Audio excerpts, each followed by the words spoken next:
What's up, guys? I wanted to say Getting Blunt with Keith is officially back. Oh. I apologize for the lack of content the last half of the year on this podcast. You've been nice enough to be on this show a couple times. To be honest with you, dude, the last episode I did of this show, I almost quit podcasting. Wow. Because it was so embarrassing what I did. Oh, no. I did the most embarrassing shit of all time. I don't even know if I should ask. Well, so the last episode, I had my favorite guitar player in the world. His name's Mark Engels from Dredge, yeah. right? So I couldn't even believe that he was going to come talk to me. I was like, holy shit, this is amazing. So the night, it was the day after the night of the Sound Guy premiere, right? And I have to admit, dude, that was one of the most stressful fucking nights of my life. Because it's like this project I put my heart and soul to, right? And then my closest family and friends are going to watch. Your and pants like, are down in front of the world. Oh, I don't think I've ever been more nervous in my life. But then after that, there was just this kind of high that I had throughout the rest of the night. I didn't even sleep that night, right? Yeah. So then... Accomplishment. Yeah, so I'm going off no sleep, and then I'm doing this podcast with my favorite guitar player in the world. It was like at 11 a.m. the next day, right? So I'm all fucking... trying to fucking pull my shit together. I get him on the show. I have all these fucking notes, I spent fucking all these questions I came up with.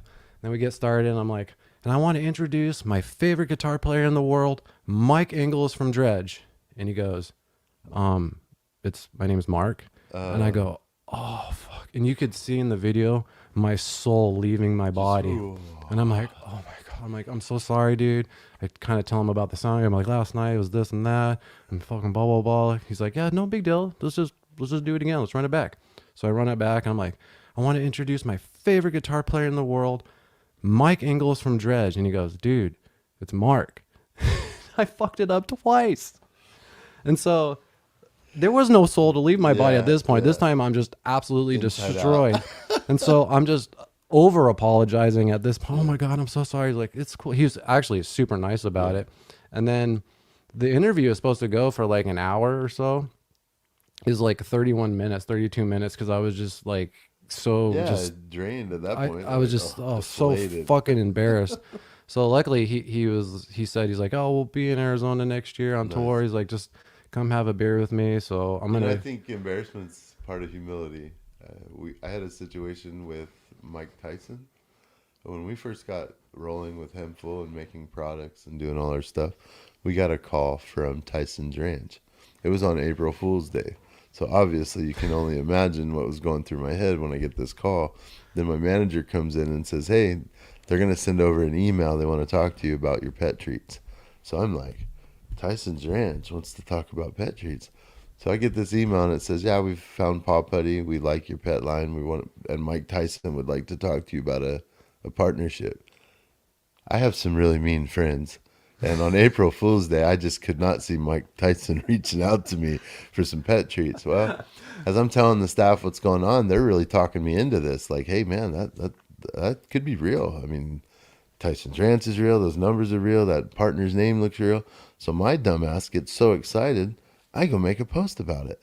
And all I wrote was, I tagged Tyson's Ranch to it, and I said, watch what's next. That was it. Didn't say a word about what we were talking about, what we were going to... I was just excited because Mike Tyson's like my favorite fighter. Oh, yeah, definitely. And now we're going to partner on my pet line?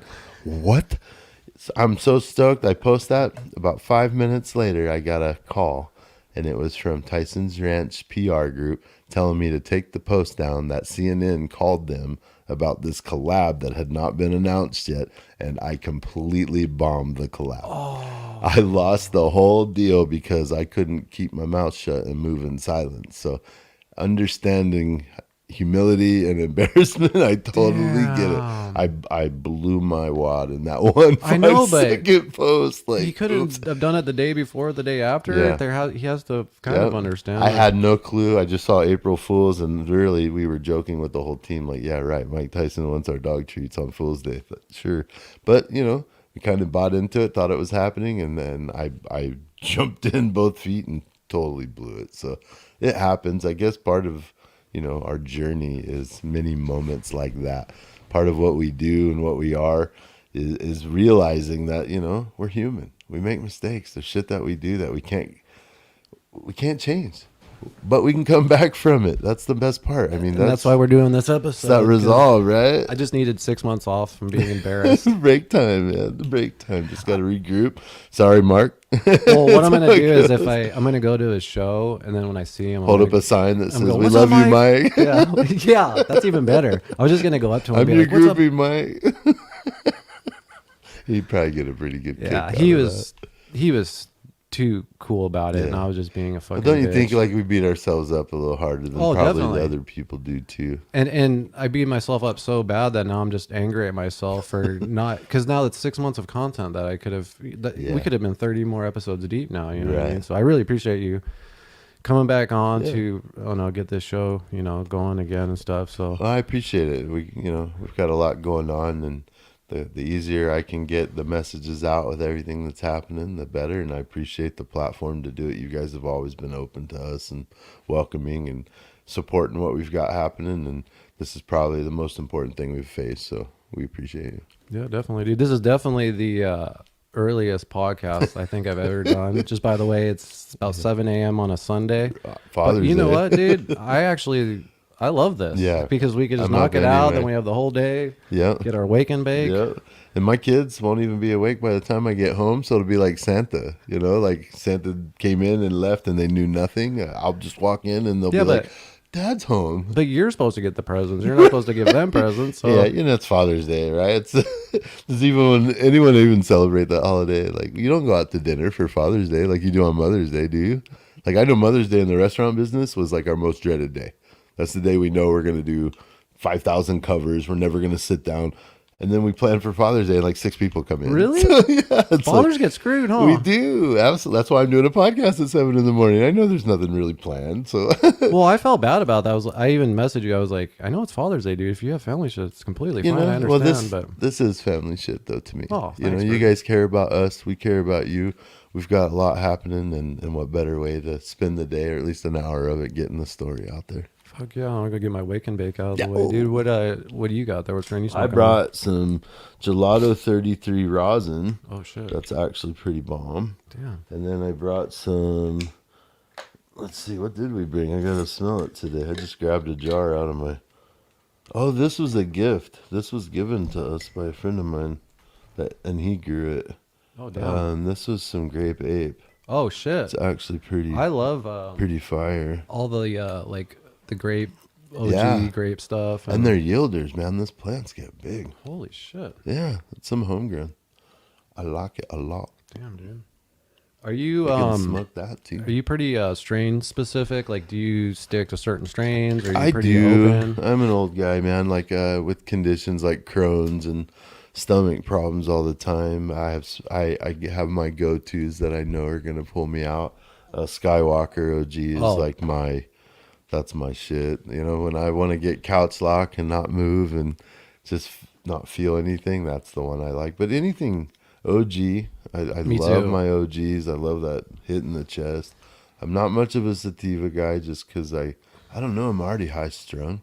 I don't sit down as it is, and I feel like I'm spun, man. I smoke a couple of dubs of sativa, and I'm cleaning the garage. Like, what the hell is that?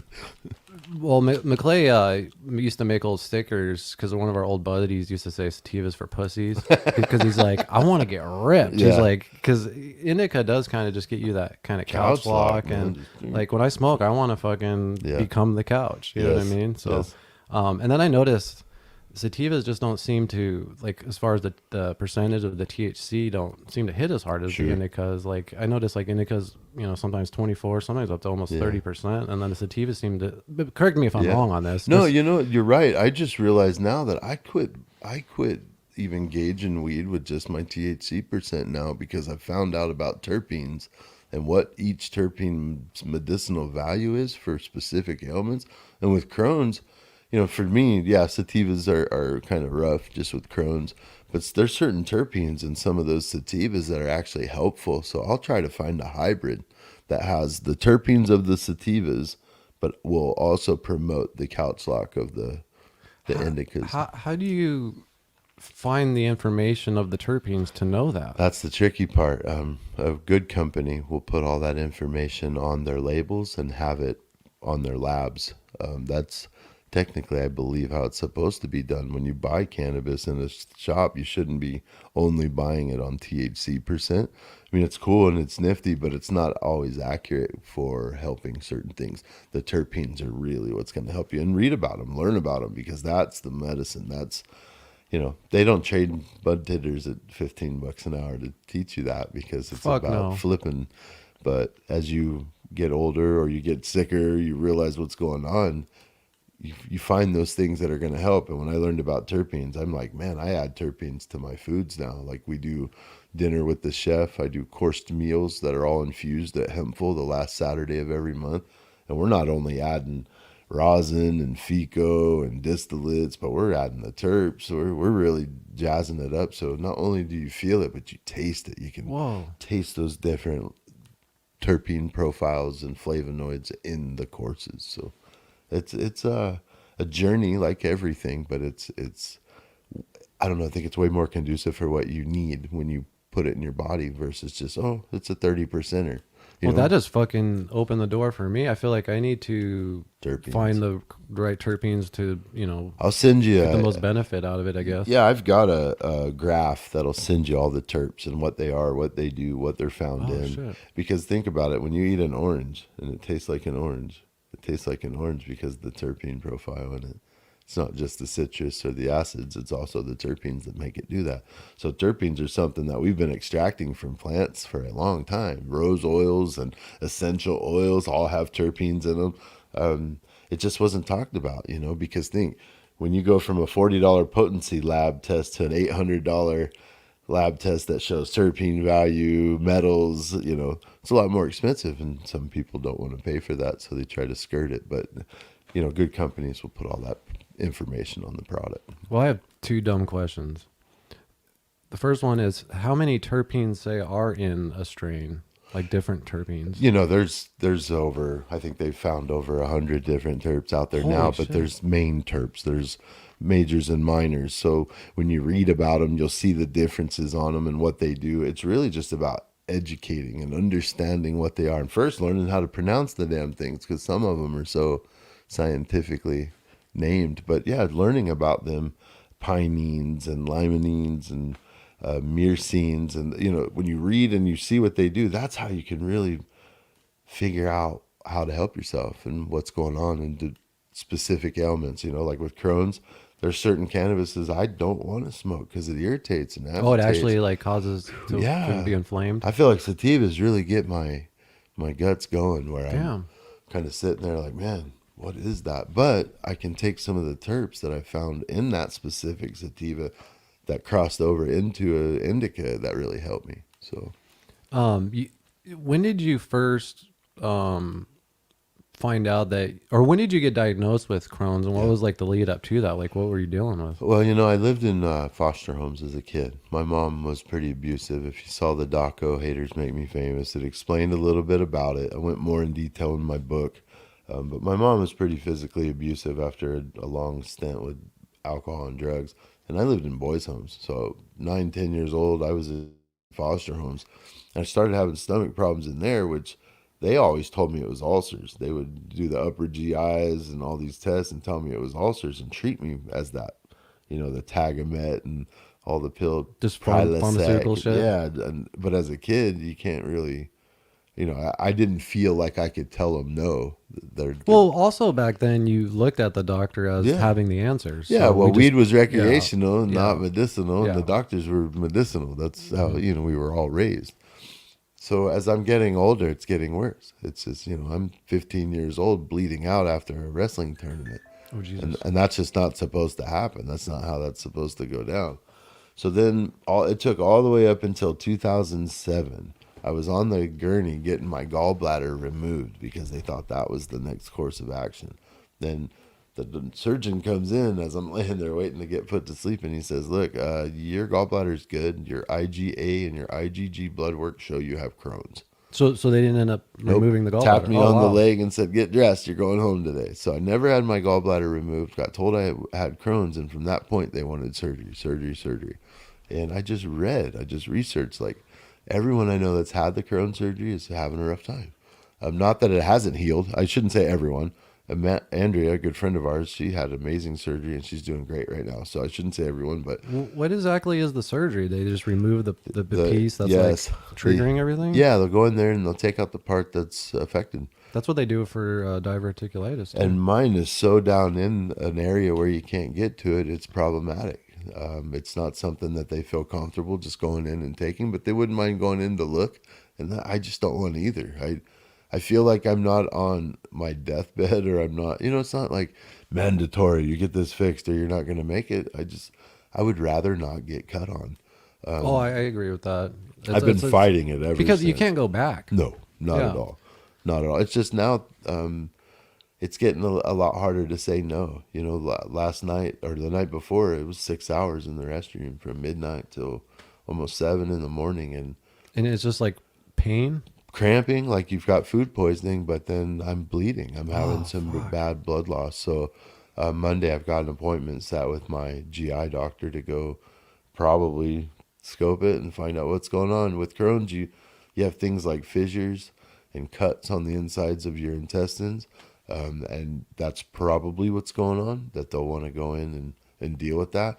I'm just going to attack it from a homeopathic and natural way like we always do.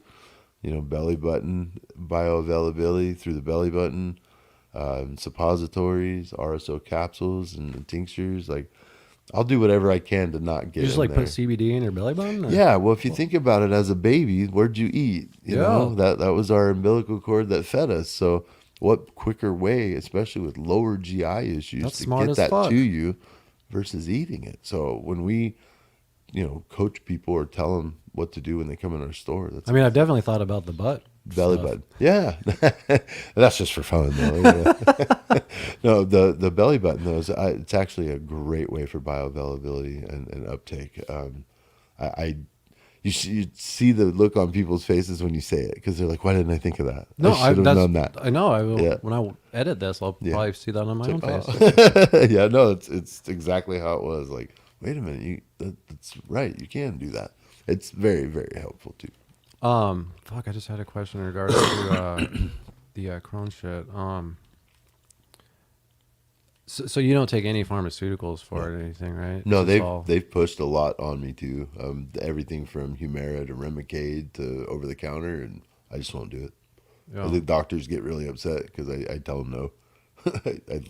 I had 9 scripts sitting in front of me. He's handing all of them to me, and I said, no, I'm not going to take any of these. And he's like, even your blood pressure medicine? I said, no, because my blood pressure is only bad because I'm in pain.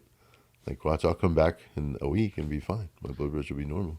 So, from my understanding, it's an autoimmune disease, yes, right? Sir. Yes, sir.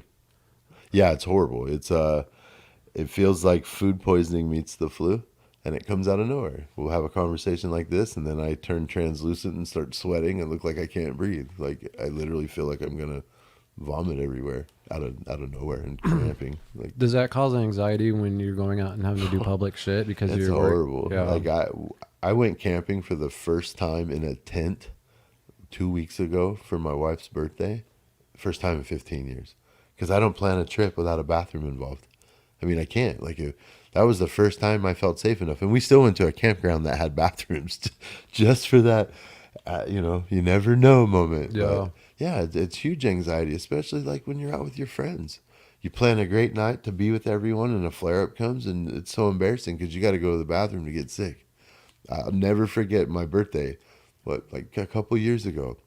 We're always so busy. We don't have a lot of time to just hang out. And I had friends that actually made time to come into town. We went to the casino to just hang out. And within the first 30 minutes, I was so gray and sweaty.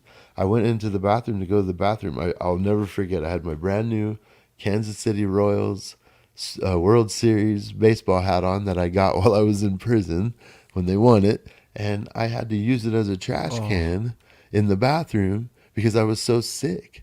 And then I'm cleaning myself up to come out, and my wife saw me, and she was like, I'm sorry, guys, but we got to go. We got to get him home. And I was that quick. The night's over. You don't get to hang out anymore. It's embarrassing. Like, yeah, I'm stuck in the bathroom. Well, yeah, like sometimes people don't understand. Yeah. You know what I mean? Like, or when people invite us over for the weekend or to come hang out for the night.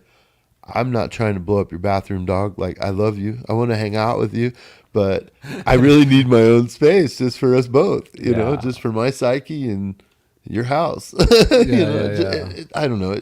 I probably overthink it when most people are like, don't worry about it. But I don't know. We've all got that issue. We've all got that one thing that just kind of holds us back, I feel. And Crohn's is that for me. Yeah, I don't talk about it a lot on the podcast, but I deal with like just lower back issues, and it just completely destroys my life in a different way. But it makes me have an understanding of like when I see somebody, like you never really know what people are going through, right? Like everything could seem normal, but that motherfucker could be going through the worst pain in his life, and they're just faking it at the time. Because sometimes I feel like that's what I'm doing. Yeah, you know? I feel like nowadays we don't think about that enough at all. It's always fuck that guy. me. Yeah, fuck that guy. Them. Yeah, me, fuck that guy. And that guy's face sucks. We want understanding, but we're not willing to give it.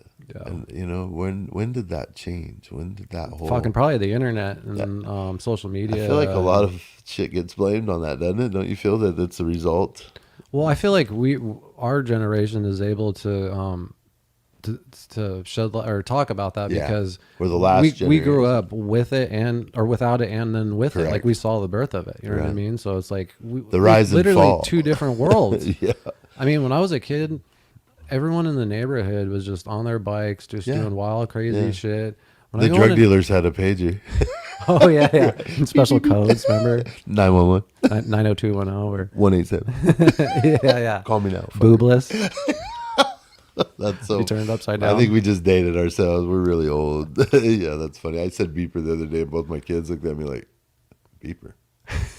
You carried a horn around? Like, no. I forgot calling it beepers. I remember just saying pager. Yeah, Yeah, beepers. beeper. Yeah. They were like, what is that? I was trying to explain it to them. They're like, why would you have something that would tell you to call them? I'm like, the same reason you have one now. You just play Pokemon on yours. I know I had games and all, the best games and shit. Yeah. No, I remember when I first got my pager and it was like $13 a month. It was like my first bill. Yeah. Carrying it all I loud. thought that was a lot of money. On your belt loop. Like, yeah. Wait, I got to take this. Is there a payphone somewhere? Do kids even know what payphones are nowadays? I mean, I doubt it. I really doubt it. I think they think it's like somewhere where Bill and Ted change their clothes. Yeah. You know, I don't know. I don't even really know what a payphone is anymore. You drive by it and you see it without the phone in it. You're like, what the fuck?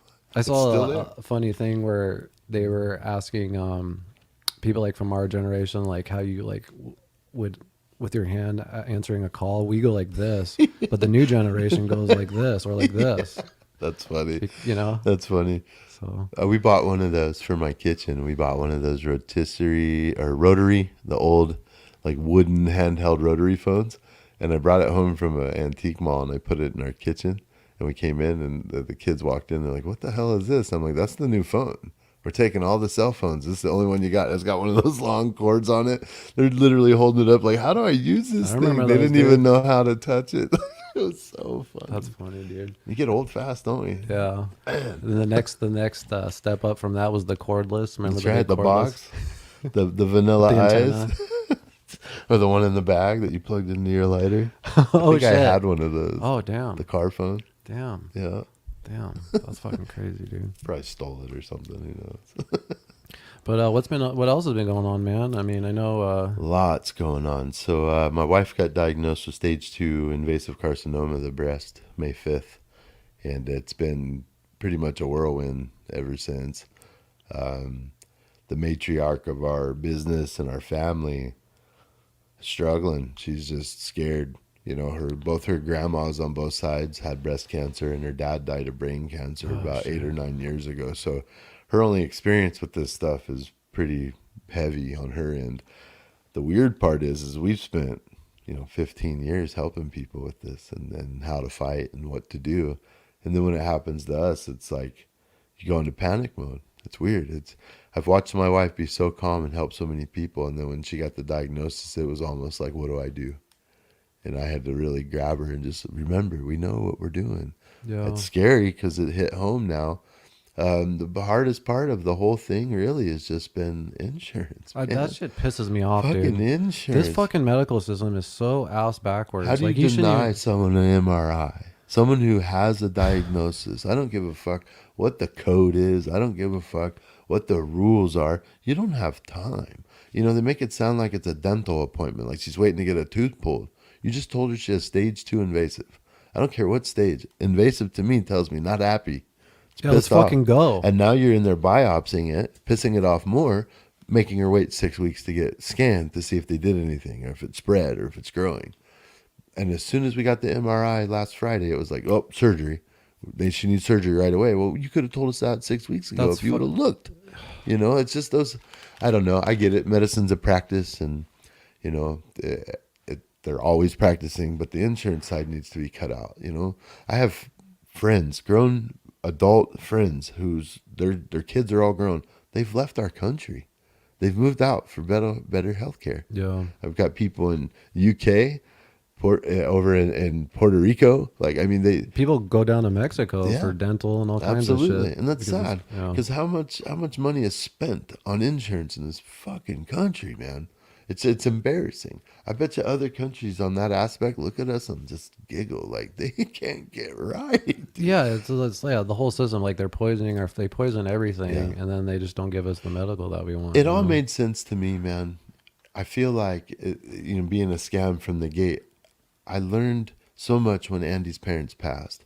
You know, her mom passed away from a heart attack unexpectedly, like 14 years ago. She was really close to getting her benefits, her Social Security. So Dad was fighting to get those benefits because she worked and paid into them for so long. Well, then Dad got diagnosed with brain cancer and he passed. Both those benefits were gone. So they didn't even get to see him. Oh, no. They never got to touch anything, and neither did their kids or their grandkids. So where does all that money go if you don't make it to 65 or 67 or your retirement age? Where's it all go? Some politicians It's yacht just or gone. something. Oh. So what is the incentive to make it to 65 on their end? Right? Mm-hmm. So let's just keep opening up fast food joints on every fucking corner. Let's just make sure all these cancer causing, rules are not being put in place on our food and our products in our country like other countries. Because if none of us make it to that age, where's all that money go? And it just kind of hit me like a ton of bricks. Like, man, I need to get healthy. And not only, they care of just, myself. like they're just trying to get rid of the middle class. We're rich and just bees, and then just like you just said, so we die off, and then we're eliminating helping them eliminate ourselves, and we're not even really paying attention. We're like walking mindlessly through this whole regiment and just being programmed along the way. Yeah. So doctors are good. Government's your friend. Like, come on, man, wake up. The government doesn't give a fuck about you. Nope. They don't give a fuck. Just that you're a number in one of their systems, whether it be, insurance, prison, like find a line and get in line. That's really what they want. It goes like even way deeper with me, like as far as even like the schooling system with like Rockefeller is like quoted as saying, he wants a nation of workers, not a nation of thinkers. Yep. I feel like they've been hiding history from us, like teaching us the fucking wrong shit, just trying to program us to keep us fucking robots. Absolutely. You know what I mean? And it's everywhere. I mean, listen to anything. Turn on the TV, throw on the radio, and you fall into that fucking zombie-like genre. You know what I mean? It's hard. Our saying's always been think outside the bong.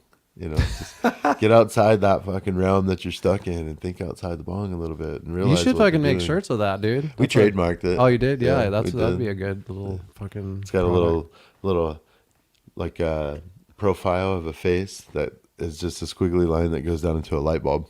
Nice. Think outside the box. I have a 6-footer in there if you want to hit it. I'm down. Really? Let's do it. All right. After the episode, if you want. I'm yeah. down. Fuck. I brought it for something. Everybody's usually like, fuck that. Oh, no, man. I'm down.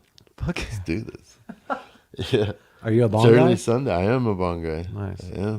I actually stopped the bong like 5-6 months ago. It was just kicks your ass. Yeah, I'm just bong guy for like 25 years. Yeah, you know what I mean? Like, your lungs pay the toll. Fucking tired all the time. I just need to like chill out a little bit. Yeah. So I went to the pipe. Yeah. But anyway, yeah. So I just wanted to talk about the we are going to do an event on the 25th. Thank you, by the way. Thank you. No, man. I honestly thank you because I say this all the time, but like. One day I do aspire to be like you and Andi because you guys are just so fucking, you guys do so much for the community, the things you guys do during the holidays.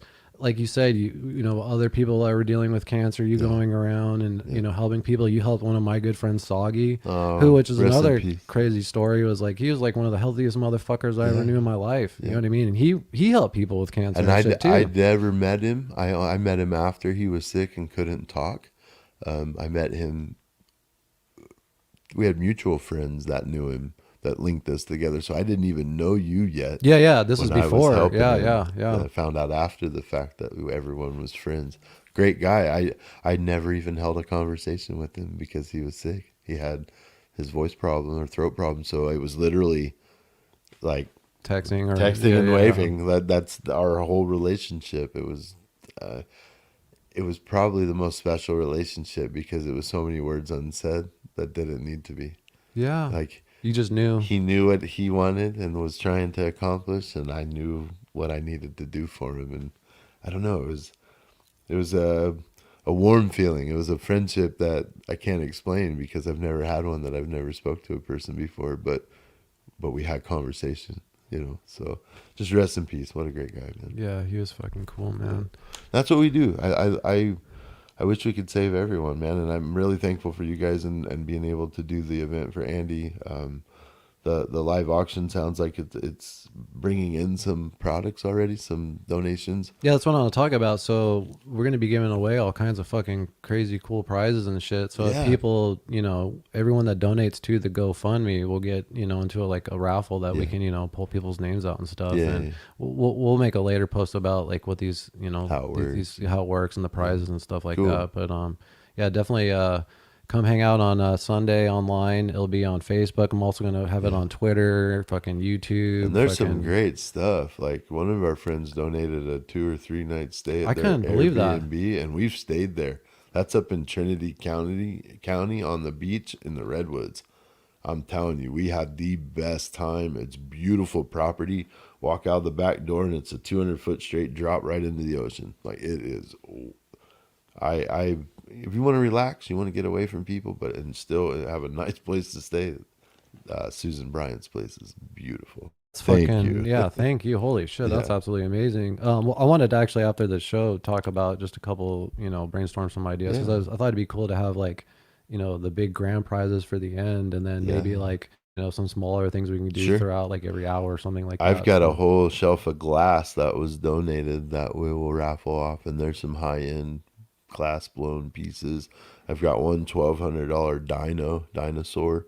I mean, it's like a collector's piece. I won't even touch it. I'm so afraid. It's so nice, but we were gonna auction them all off. Oh shit! Fuck yeah! Right on. Yeah, I'll put the event in the description and also the GoFundMe. So you know, don't be afraid to donate now. I mean, I don't want people waiting till the event. No, do your thing, please. Every little bit helps. The biggest issue right now is we just don't know. You know, I don't know if insurance is going to keep covering her. I don't know if they're going to drop us. And honestly, man, she's 50% of everything, not just my marriage and my friendship, but my company, everything we've done. It's half and half.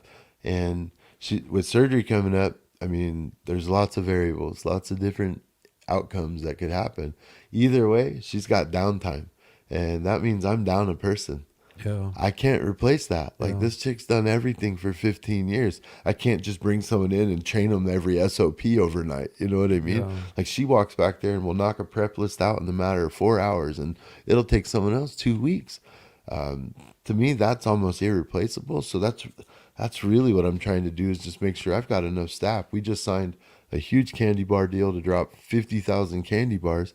And my wife's got surgery in a week. So it's a little scary for us right now because I don't want to drop that contract. But my wife's way more important than any of that stuff. So, you know, I got to make sure she's got somewhere to come back to when she's healthy and keep it floating. But I also got to make sure that we hit all the marks.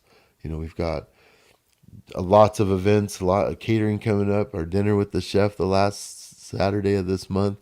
Puff and Paint July 8th. The event with you June 25th. We've got catering July 1st in Tucson. Like, we're all over the place, and I just lost my right hand man for who knows how long. So that's really what this is about, is just trying to make sure that not only does Andi, you know, have some downtime and can recover, but we don't lose anything in the process that we've worked so hard to build. Yeah, and by the way, Chris, has never and Andy have never asked for anything ever in their life. It's actually the It's exact awkward. opposite. It's really awkward. They fucking give so much to the community that it is time for the community to come together and give back because Well, you know what I mean? Like, that's I just wanted to point that out You because get you in are a- one of the most selfless people that I know. when you get So, in a and- jam, because like I try not to get mad about that stuff. You know, like I try not to even look at like who's helping, who's not helping.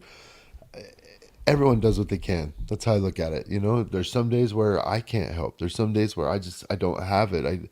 Either it's bandwidth or I just, you know, I don't have anything to help with in that scenario. And I know it. I think that's the hard part is just understanding, like you said, everyone has a struggle. Everyone's going through something. And just because they can't help now or didn't help now doesn't mean that they didn't want to or that their intentions aren't right. We're just all in a bad spot, man. It's a really rough time right now. One, we've never asked, and two, it's hard. Who wants to ask? I wouldn't be even asking if it wasn't my wife. If it wasn't like my direct family, I'd probably be building a platform well, the thing to let is, everyone help. you're not you even know? really asking. You know what I mean? Like I just want her better. I can't do it without her. You know, she's not just half the company. She's my best friend, man. 25 years. Could you imagine after 25 years waking up and that person's gone? Like I watched her parents go through it, and when I came into her life and married her, I gave my word to her dad that I was going to take care of her. I just feel like it's my job. Yeah. I turned my entire yard into a garden. I've got planter boxes growing every piece of fruit and veggie I can for her. You know, I run her diet. I make sure she's exercising. I get her to every appointment. Just, isn't that what you're supposed to do? I feel like that's what you're supposed to do. And when I look over and I see the money situation, I just get scared. It's like, fuck, man, what am I going to do if this gets worse? What am I going to do if insurance does drop us? I mean, a month ago, we were talking about closing the doors because of how bad things got. You know, we lost sales, we lost air, and then her diagnosis came, and it was just like, fuck, dude, is it even worth this battle? Is it even worth this struggle anymore? And of course it is. You know, that's why we're here.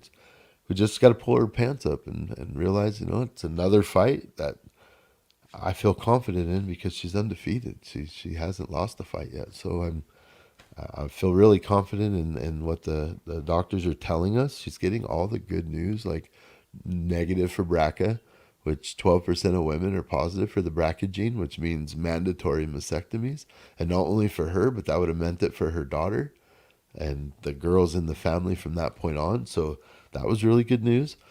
We got the MRI on Friday, finally, after fighting the insurance, which, mind you, had I paid cash for, insurance threatened to drop us. that is So absolute bullshit. I don't know if anyone else is dealing with that shit. I actually dealt with that before because I went and did pay cash for an MRI on my back, and the insurance was fucking with me. Yeah, and because you all didn't that. have a prior auth. Yeah. That's exactly what they said. If we didn't get a prior auth and we went and paid for it, they would drop us completely. So if that's the kind of that's, then I'm just trying to prepare. I want my wife to be taken care of, just like we do for everyone.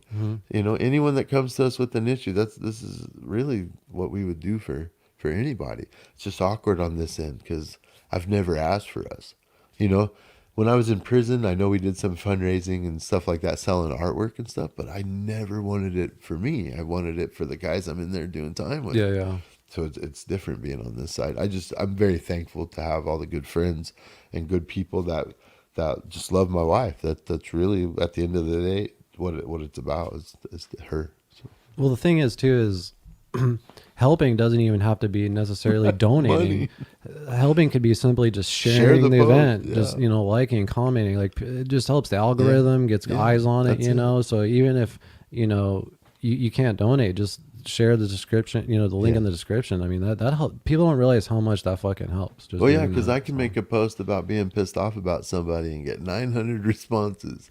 You know what I mean? Yeah, isn't that just weird? a rant and get so much traffic, but then you ask for something or need something, and it's like crickets. And I get it. No one's got money. If we had it, we wouldn't ask. But maybe the dude over there does, and he's willing. So if we share, it's networking, right? They're out there. You just you have to share it enough and get the eyes on it and stuff. And well, and it also, for me, it shows other people what we can do for them. You know, if we're doing all this stuff successfully and it's working, then other people see that. And if they need help, then hey, look, there's ideas for you too. These are all ways that you can get help. So I don't know. I just appreciate it. I'm very thankful. I think we've raised like $4,500 on the GoFundMe now, which is huge. That helps us a lot.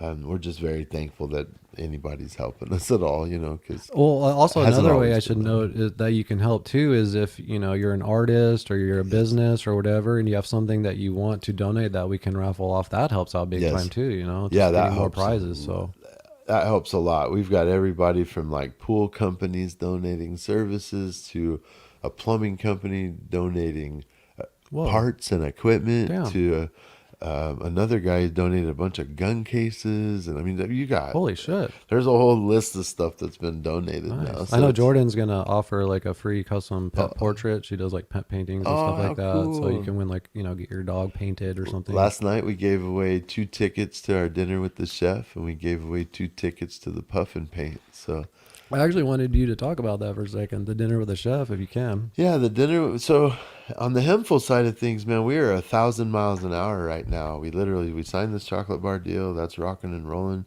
doing a really good job with that. And then we are trying to monetize our space at Hempful. So we're looking at a few different ways to do that. The first way is dinner with the chef, where I designed coursed infused meals. A little higher end dining. I'm not a French classically trained chef, but I have done this for 30 years, so we have fun and the food tastes good. And then I have guest chefs. So I've partnered with Derek Upton he was on Netflix. Oh yeah, I met him. He's cool as fuck. Yeah, he was on Netflix with Chopped. So shit, I didn't know that. Yeah, he was on there. Did a great job. He actually took over at Jars as the head chef, and just didn't work out. So he's with us now. We are working on this. We have a couple of facets we're working on. So the dinner with the chef is coursed fine dining once a month, which will probably grow into more days and more nights. And what we're looking at doing is going out to like McCormick Ranch, leasing out a huge Airbnb and just doing the dinners there. June's almost sold out. So if that keeps happening, we'll just relocate it to a really nice venue and do it there. How many spots are there about? 24. 24, okay. Yeah, and I think we're at 20 right now for June. Nice. And I think we've already sold 5 in July. But we're not huge. My space over there is small. It's my old production facility that we've remodeled. So we bring the ambiance as we can, but we would love to take it to another level. We're also working on Hemp Fit Meals, which is a meal plan with hemp infusion, hemp seeds, hemp hearts, hemp milk, hemp oils, hemp flowers, healthy food where we can get it into gyms, get it in delivery, where you don't have to come sit at a dining room. You can order it, have it pre-made for you weekly, daily, however you want it done. That's a project that we're working on now. And we got our food trailer. Yeah. So the food trailer has been a lifelong dream of mine personally. And before Andy's diagnosis, when we were really considering what we were going to do with Hempful and the overhead there, we went and got a food trailer. Well, then her diagnosis came in and all this other stuff happened. And we're just kind of sitting there like, what do we do? As the universe has it, everything happens for a reason. A good friend of ours owns an insurance and real estate company over on Scottsdale and Shea. And there's like 16 buildings that he said Monday through Friday, just come park and drop it. So we've already got some dispensaries, some businesses that want the food trailer. Just going to staff it, park it, and have that thing kind of be a separate entity and rock itself out. Yeah, that's pretty dope. Really get going. What kind of stuff can you get on there? The food truck? Anything. I mean, it's a full kitchen. Oh, wow. I've got fryer, flat top, steam tables, coolers. Like it's a full kitchen. We'll do a limited menu like what we used to do in the cafe, but shrink it down a little bit. Chicken and waffles, biscuits and gravy. We're trying the breakfast lunch food truck just because everywhere we go, it's fried bread and tacos. Yeah. Like, not that stuff's not great, but try having Crohn's and eat that stuff or any kind of stomach problem. So we want to do gluten-free, dairy-free, limited stuff with sugars and salts and healthier stuff that still tastes good. Yeah. Like if we would have been at Bike Week with our food trailer this week or this month, or I'm sorry, this year with our menu, we would have killed it. It was tacos, Philly cheesesteaks, and just fried food. Like, I can't eat that stuff, and a lot of people can't. It's so gluten fucks with you a lot? Gluten, sugars, red meats. All the good shit. Yeah. Yeah, I eat rice cakes. I can't eat a whole lot. That's tough. Yeah. You can't have a fucking bowl of ice cream or anything? No, that'll send me into the restroom for quite a while. Yeah, dairy's bad. Very bad. Every now and then you think you're slick and try to eat a bowl of cereal, and you get reminded. Yeah. Humbled. I'm so sorry. Yeah, I'm sure after one incident of that, you're like, fuck that shit. No, you rethink everything. Yeah. Like, I will walk by food now and go, "Ugh." I feel like Pee Wee Herman when he walks by the snakes in the burning pet store. Like, I don't It's even one of want my to favorite touch it. movies ever, Mine dude. too. I love that movie. Yeah, Holy shit. I'm very picky now. I eat, if I can grow it, I'll eat it. That's pretty much how I look at it now. Yeah, so what's going on with Hempful Farms lately? Yeah, Hempful, we're getting back on track with this contract. We've got licensing in New Mexico for cannabis. We've landed 3 licenses out there. The contract with the chocolate bars is going pretty well. It sounds like those guys will want to get involved in New Mexico as well. Like the Zonka bars, or? Yeah. Oh, nice. And open up our own Zonka dispensary out there. Fuck We've got the yeah. license for the dispensary, the kitchen, and the lab. So we're ready. We just need to raise funds. It's been the hardest part, is raising the money to get out and do it. The group that we tied up with on the chocolate bar sounds like they want to get involved. And it also sounds like there's some potential in some out-of-state stuff too, which can't totally talk about all of it yet. But if that happens, we'd be the first market into a new state with legislation. So Yeah, just trying to expand Huge. outside of Arizona, Huge. pretty much. Well, I mean, look, I love Arizona as far as, this is where it all started. This is where, we jumped in and made it all happen. But I got to tell you, this is an expensive state. Not just to live in, but to operate in, to do any type of business in. Oh, really? It's expensive comparatively. Opportunity's better. It's 5th largest city, so you got all the population you can handle. Mm-hmm. You really have what you need to be a successful business on one aspect. It's just some of the costs. Overhead, our lease on our building, the electric bills, we run 4 ACs, and when it's 100 degrees for 5 months out of the year, your electric bill's $2,000 a month. Yeah, even in the house. It wouldn't be that way other places, All of this is very admirable, by the way. People don't realize like what it takes to just run your own business, and how considering much we shit. started it in the living room, we didn't know either. We really didn't. Well, it's know. almost like the ignorance at the time was like kind of help. Yeah. You know what I mean? Yeah, like, it helped us like, succeed. It yeah, did. yeah, Because you were, I guess you're too dumb to really know. You didn't Yeah. know. Just jump in and do it. yeah. And I don't regret it. I love everything we've done. I feel like there's more. There's time to Yeah, do you more, expand yeah. and grow. We get kind of stagnant in our location because of where we are, but we have such a great space over there. It's a great That building space, is man. absolutely It's amazing. just a shitty spot, Yeah. Like you don't want to leave your car outside unlocked. I get it. You get what you pay for. The lease is wonderful, but I'm also at that point to where my customer base is worth more too. Where if we can get this thing still rolling in the right direction, I would love to relocate. Yeah. If I could be in Chandler with my cafe, or Gilbert, or somewhere where people actually walk by and see a new business. Like in my area, no one walks by. Like pushing a shopping cart maybe, but like no one walks by.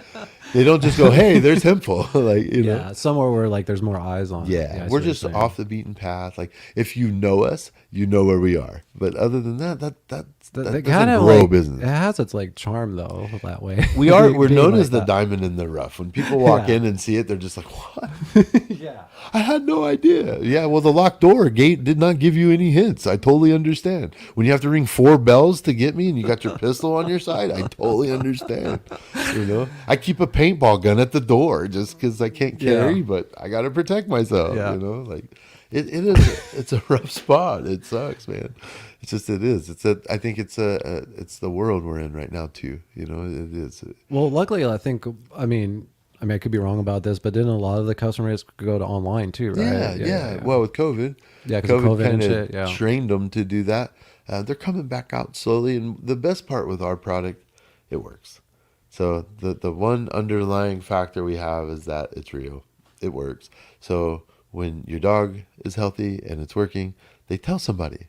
The customer tells somebody, and I think right now we've seen more new business than ever.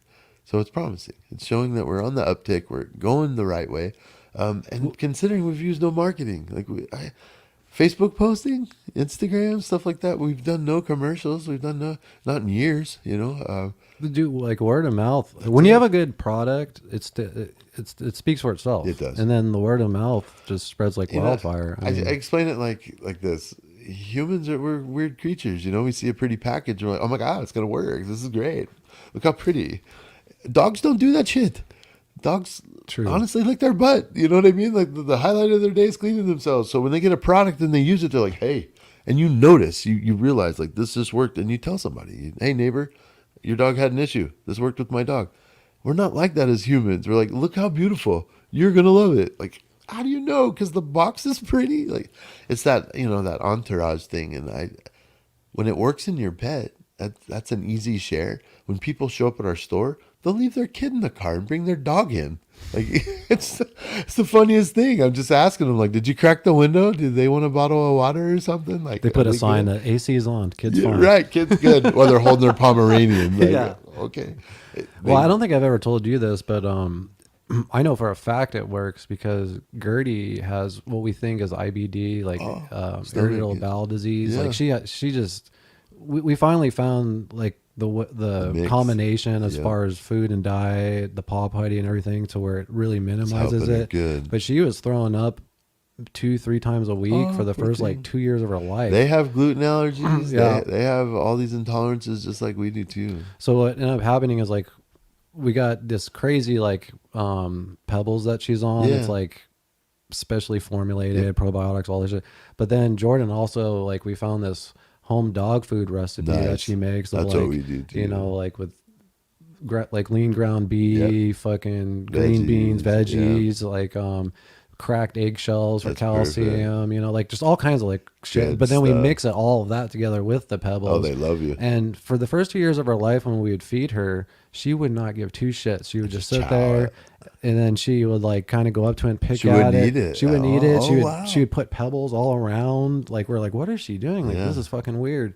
And then now when we got this new mix that we do, she fucking waits in the kitchen. She's doing spins, and she's so hungry. I'm so hungry. Yeah, it's awesome. And then, but also it's a mixture with the CBD that we get with the paw putty, because I definitely know that that's like calming her stomach down, because when they did the X-ray, her stomach is just like kind of in this constant state of inflammation. You know what I mean? I wish I had a film crew like at my shop, or a camera set up, so when people came in, I could just film every testimony. The testimonies, because some of the stuff we get told, like, oh, my dog was in full seizure and I put a dropper right in his mouth and stopped it.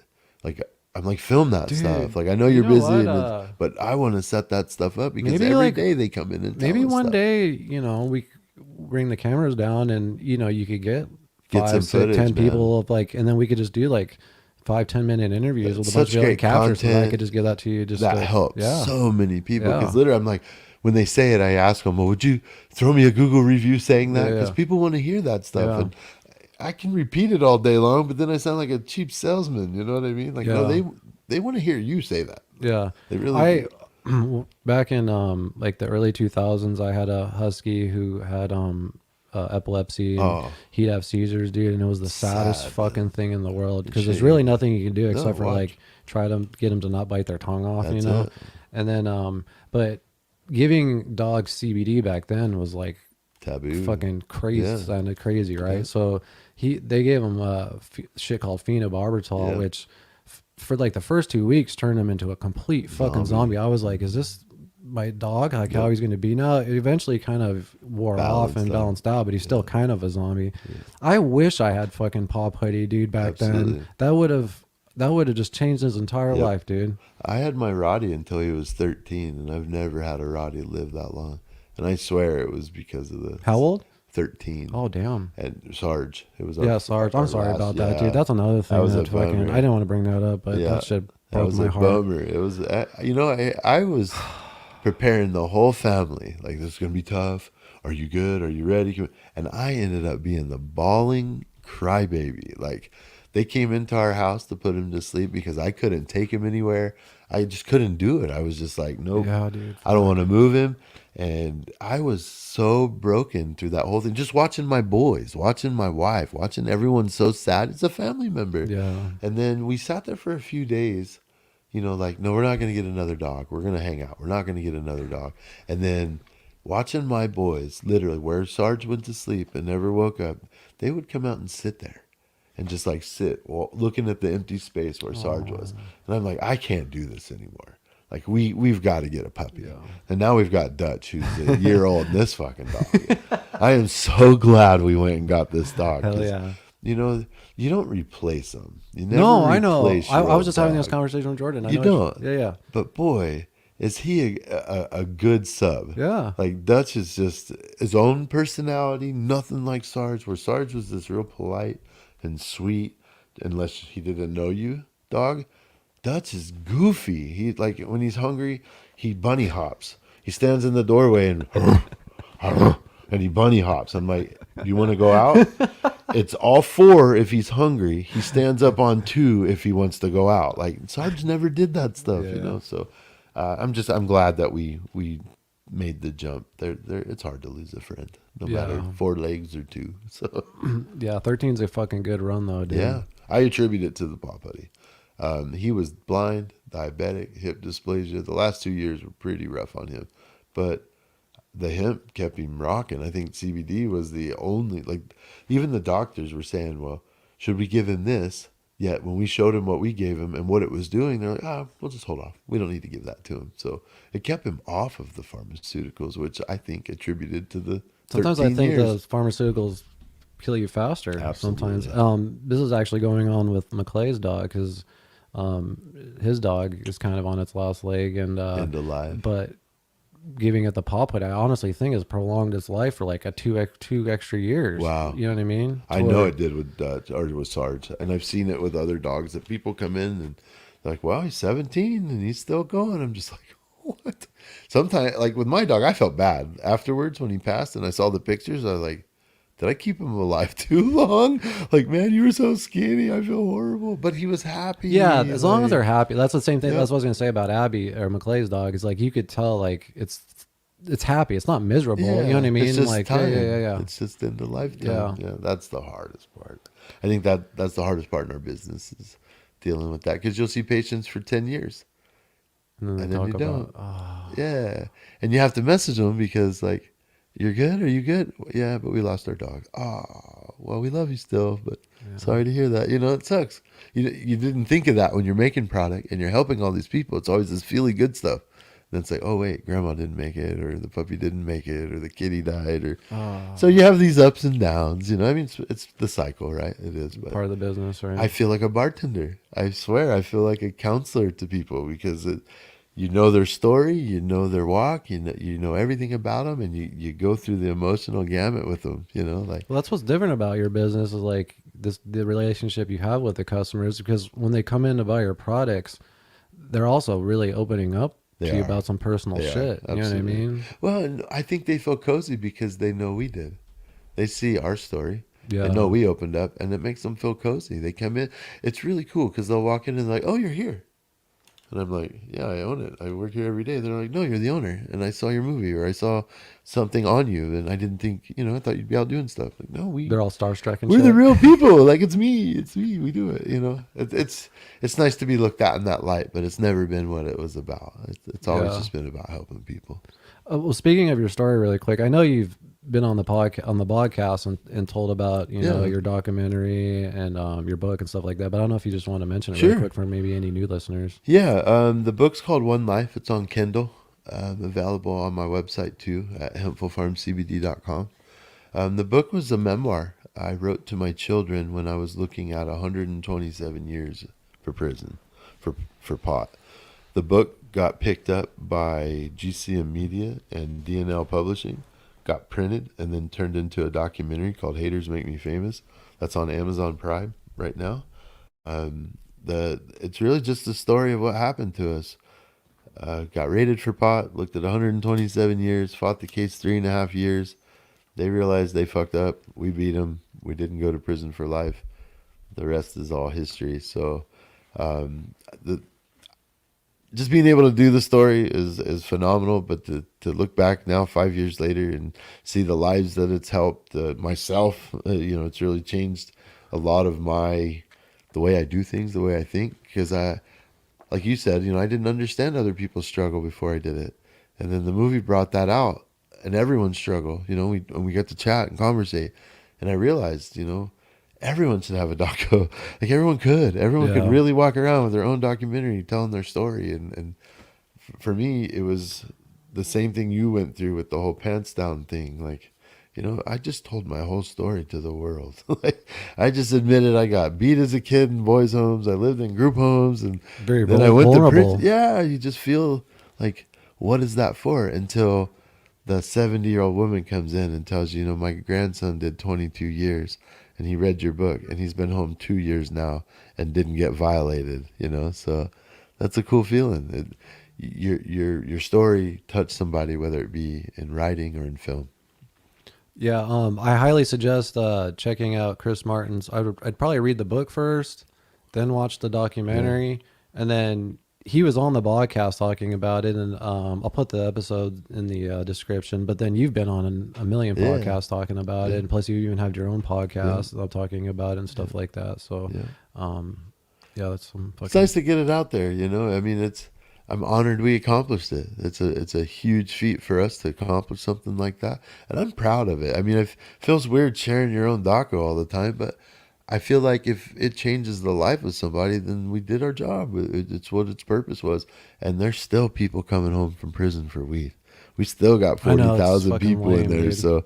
To me, the story and book are still relevant. And that's why you shouldn't feel lame for sharing it. I know what you mean. Like, it feels pretentious sometimes, because I used to feel like that. Like look at me, and I'm not really doing that. It's like, look at the story. Nobody's looking at that. I know you think that, but nobody. I don't think anyone else is thinking that. You know what I mean? Because I used to be like that. Like, I don't want it to look that way. I say that because I've had people make comments about the title. Well, that's arrogant. That's pretty egotistical. What, the haters make me famous? Yeah. Oh, God. Well, and the goal behind that name. Well, the funny thing is it's usually true. Yeah. Like, because like people will hate, and then like you'll be like, poof, you'll be like, you're actually making more famous with that. Thanks. Yeah. And that's what the storyline was about. Yeah. You know why I love that so much? I actually told this to McClay when we first started the blog, because I go, you know, when I know we'll be doing well is when like people start talking shit and making fun of us. You know what I mean? And when they're watching, and when people started like making fun of us in the comments, I was like, I think we're doing pretty good. They're watching. yeah. No, I've had those comments like, haters make me famous. Like, oh, you think you're that guy? I'm like, no, honestly, we were the total opposite. Nobody knew us. We're mom and pop making brownies in our house. Like, nobody knew who we were, and it wasn't about. It was more so about the haters of the government, the county, the cops. Yeah. You know? Yeah, no shit. Nobody knew us. And now all of a sudden we're front page gang members selling chocolate to kids or some shit is the way they made it sound. So it was more about those haters didn't want us to succeed, but then put us on Front Street. So it does sound a little arrogant now when I look back at it and hear it, but that was never the focus. Well, when you explain it like that, it doesn't at all. No, that makes more sense, because you're right. It is more about the county and the sheriffs and all that. When I went with Haters Make Me Famous, also, we're all about trending. We're all about trying to get seen in traffic. And that hashtag was just rocking at that time, and it fit our storyline so well, because I felt like I had said that comment to so many people in the past. Like, as someone's talking shit to me, like, well, what do you think they're going to say when you're doing edibles and they're not legal? Well, haters make me famous, right? You know what I mean? Like, people who don't like what you do are going to talk about it. They're going to fucking get it out there. Before you know it, everyone's talking about it, whether you liked it or not. And that's the thing. No matter what you do, they're going to be people that love it and don't like it. Yeah, you know what absolutely. I mean? So. I just like to clarify it because, you know, I'm that guy that takes those personal messages to heart when someone leaves a message on my voicemail that you're a piece of shit and you never should have put that out there. And, you know, I listen to that shit and I'll sit there and take it to heart. Not that it's even true. It's just, you know, when someone takes the time to go out of their way to just fucking tell you what their feelings are, it's hard not to soak it up. But all it does is make me go out there and do it more, make me bust my ass more. And, you know, I try not drive. Right? I mean, that's what this is about, is that incentive and that drive. And honestly, I like pissing them people off anyway, because you ain't got nothing better to do but to watch me. Like, really? Get the fuck out of here, right? The comments that I read sometimes is just like, people are like, what are you doing? You just tell you it's like this turd in their brain, and they're just like, I went through that the other day. I mean, I'm guilty. I've done that before. You know what I mean? I read something and I shout out some dumb shit and comment. You know what I mean? We had a piece of shit who said karma on my post the other day when I posted. I know. What the fuck is that? Yeah, that guy's got some mental health issues big time. I've known him for some years, and all I've done is help him.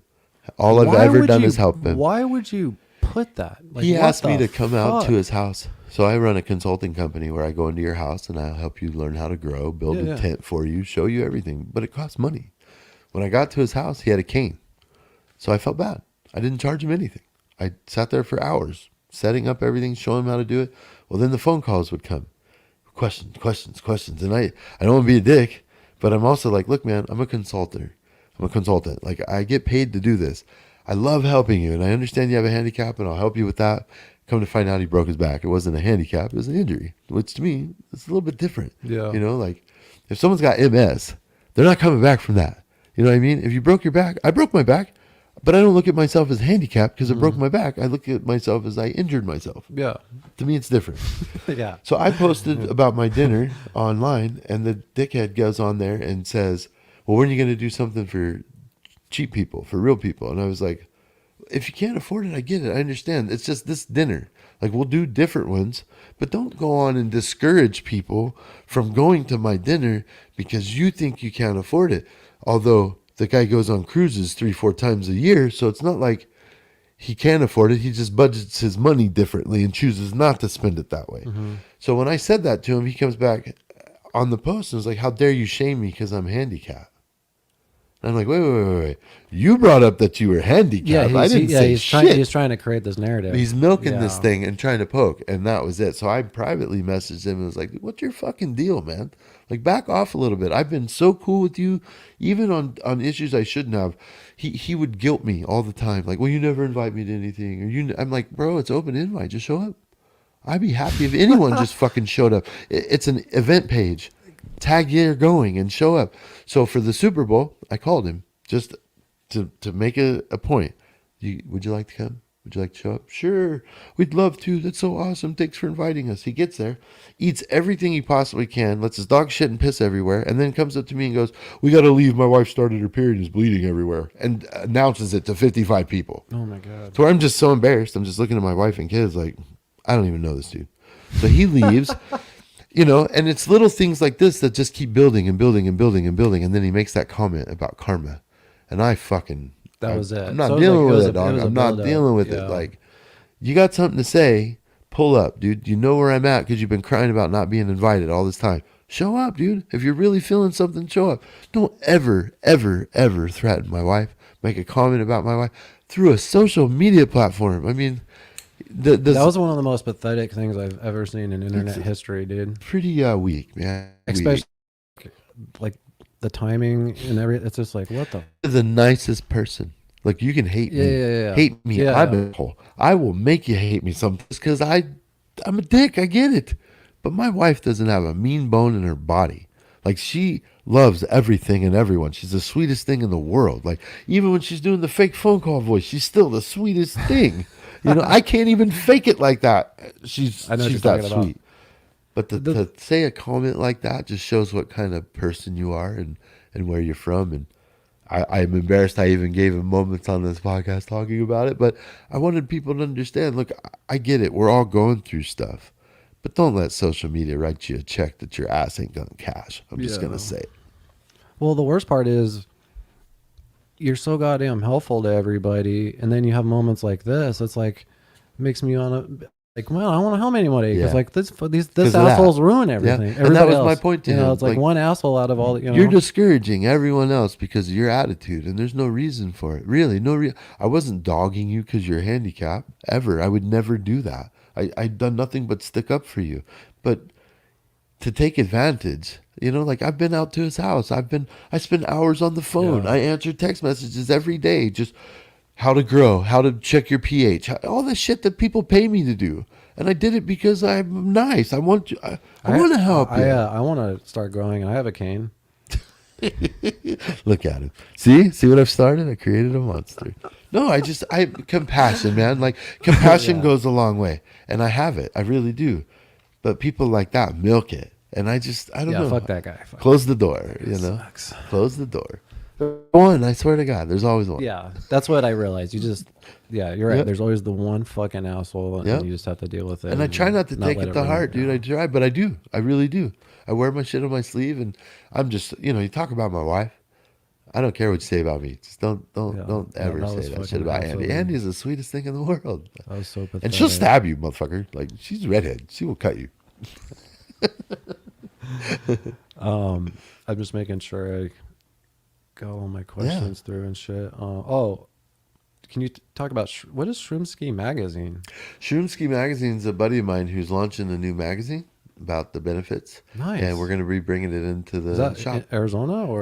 No, he is. I want to say he's in Colorado. Okay. I think it's out of Colorado. Yeah. But I saw him going to print, and I messaged him like, "Hey, how do we get that here?"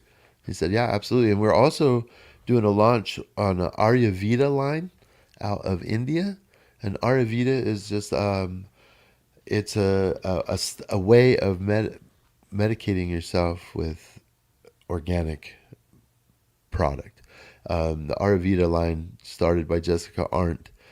She's got 9 tinctures that are 5 are mushroom based and 4 are hemp based, but have different minerals in them, so they're completely different than what we do. We're gonna be launching their product on our shelves too, just as a mushroom alternative. I can't wait for mushrooms. I know we just passed a law here to study, so I think we're getting closer to bringing them to legalization here. I think everyone should be on mushrooms too. I think every politician should do a heroic dose, at least every 2 years. Yeah, absolutely. I think the entire United States over. politics would be different if. Yeah, I take them for clusters. I take every 5 hours. I take microdose, maybe like a 0.2 or something. Yeah, microgram, and it's in a capsule with my that's what Fico. I got those, dude. I was getting clusters. I started hiking North Mountain with my kids, just exercise, getting in shape, and about 300 yards from my truck coming down, I'd get migraines, just excruciating migraines. Went to the doctor, couldn't figure out what it was. About 3 weeks in, got a call, said it was cluster migraines. I know how to treat those. I've been doing it with my wife. So I started taking microdose. Haven't had one since. Dude. It's been like 3 months. Jordan gets those, and her mom gets those really fucking Let me bad. know. I can help you. I have a shit. Yeah, I have a shit ton of those too. Actually, Yeah. I didn't Just even grind know them up. that, dude. I coffee grind them. That's what I do. Capsule and boom, clusters. Oh my God, they save me. You start to get that pressure, and I just pop them. I take probably 5 of them a day, 6 of them a day. Damn. Yeah. So it's about like a gram. Yeah, all total. day. Yeah. Yeah, That's throughout. not bad. 1 ml little capsule.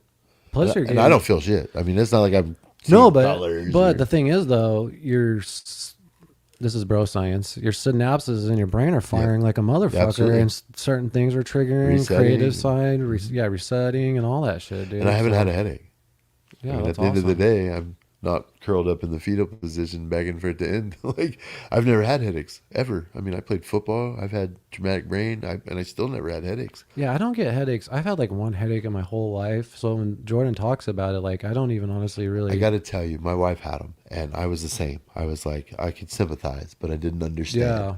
These last ones, I mean, I was naked on my tile bathroom floor, crying, throwing up. Sorry. Like, I've never in my I just life. pictured it. That's why. No, I literally would. She'd walk in, and I'm laying there drooling. I've never in my life had any pain like that. Where I told her if I wasn't a felon and had owned a pistol, it was over, dude. I could. Yeah. There's no way in the world I was gonna wake up every day and have that kind of excruciating headache. How do you survive that? Yeah. There's no. You know way it's in the bad when you world. get naked. Oh, I was Yeah. so hot. Yeah, I know what just you mean. sweating and sick, nausea, like, because then it would trigger a Crohn's flare.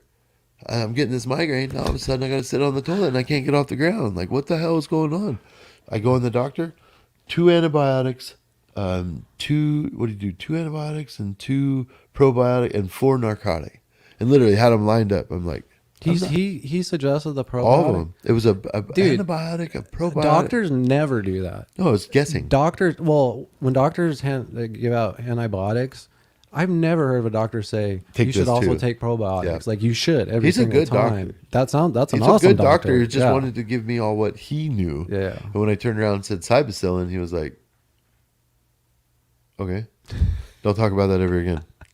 You know, Yeah. like, Though I think they get afraid to patronizing lose me their completely. fucking license Absolutely. and all that bullshit. Absolutely. So- But then when I come back and my blood pressure's normal and I haven't had a headache in 4 weeks, he's like, very interesting. Like, yeah, write that shit down. Yeah. Please. Later Yeah. use. Yeah. Oh man, have you ever had to take a shit so bad you get naked? Oh, God. That's like a daily occurrence. I just stripped down walking in. Like, you know what? Fuck it. We know where we're gonna end in this. That's honestly why I drink smoothies every day. Is that why I have to look forward to at 50? Yeah. Naked shits constantly. That's it. The kid, it's a joke in the house. The kids are all like, "Oh, Dad's in his office. Dad's in his office. Just leave him there. Don't mess with him." Yeah. No, getting old's a bitch, man. It really is. And I felt that this week with all the issues going on. I was like, so this is what it's like. Yeah. Fuck. You know what it does is it makes you want to go back and apologize to everybody that you talked shit to when you were 20. Oh, Like, yeah. all you 40-year-olds, fuck you old motherfuckers. Yeah. Now I'm like, hey, all you 60-year-olds, I'm really sorry. Yeah, because you get it. I totally apologize. Yeah. Yeah. Right on. Well, I kind of wanted to bust this 6-footer out. I don't know if you want to like get your plugs and shit in. And, You can find us at hempfulfarmscbd.com. That's our hemp company. Check us out at HatersMakeMeFamous.com. You can check out some of the older episodes of the podcast and hopefully some new ones when I get them going again. And then let's see, the Chris Martin story is where you can get the book, the doco, any kind of our info, and then the nonprofit, ZonkaMiles.world, which is our way of reaching out to the inmates that are still doing time for cannabis and taking care of their families. So ZonkaMiles.world is probably the most important one on there at all. And then if you can get involved with anything with Andi, you know, we've got, what is it, Andy's Candy for Andy's Fight. That's on Facebook, where we're just accepting candy. I had 25 candy machines donated to us, so we're not only going to use them for Andy, but we'll use them for other people in the same position. Just put their stories on it, distribute it, and try to raise some money for them too. So oh, wow. if you need that kind of help, just tell us. I mean, I can't use all 30 machines for me, so let's get some other people some help on that. Really, that's it, man. Just watch what we post, and I'd love to feed all of you if you want to come to dinner with the chef or see where our food trailer is going to be next. Just watch. We move kind of quick. Sweet, hell yeah. Well, I really appreciate you coming to hang out. And I appreciate it. I wouldn't do it with anyone else at 7 a.m. I tell you that. Yeah, this is like one of my favorite podcasts ever, dude. I like doing them in the morning. We don't do them this way very often. I'm gonna try to book all of them now at like 7 a.m. People will hate you. So they'll hate me too. Like, you started this shit. all right, guys. I'm gonna try to. Well, I am going to have episodes each week on Tuesday night. So just come hang out with us. And Getting Blunt with Keith is now back. So you guys have a great week. Peace out. Peace.